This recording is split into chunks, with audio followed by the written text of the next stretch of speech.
There's problems on both sides, and I encourage people to use your critical thinking skills. Use your vote. Vote small. Vote for what's going on in your city.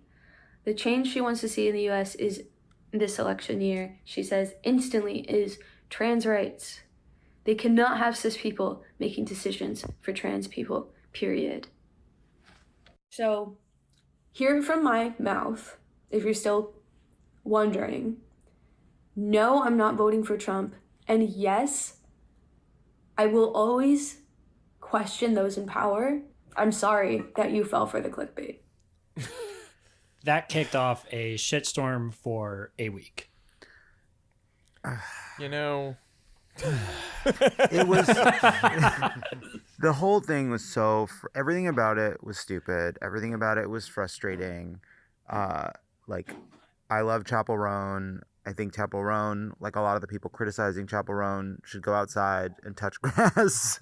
And like, I'm being perfectly clear, and then being like, how dare you misinterpret my completely elliptical and confusing way of talking about politics. Allow me to make myself perfectly clear. I'm once again going to say something similar that's very hard to interpret. It was like, for no one. And it's like, you're not a political expert. You're putting yourself out there. You became incredibly famous in this year. That must be an insane amount of pressure. Why are we doing this?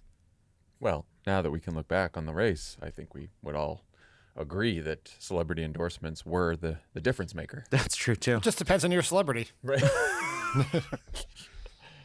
Winners: Hulk Hogan, Joe Rogan. Losers: Taylor Swift, Beyonce. Fully opted Yeah. out of this discourse at the time. Same, me too. I paid no attention to it. I mentally muted the whole thing for a I did week. too. Well, yeah. I think like the bigger thing to take from it is not like this one moment about Chappell Roan, but like, you know, like there was like a big chunk of people like there were like the people that got behind Trump were super excited and gung ho about it. A few people were like that about Kamala, but there were a lot of people like Chappell Roan that felt like it was uncool or problematic to full throatedly get behind a Democrat. And like, I would like that to not be true in the future. It'd be great if we were a movement where Chappell Roan was excited and it was valuable for her to be a part of it and in both directions.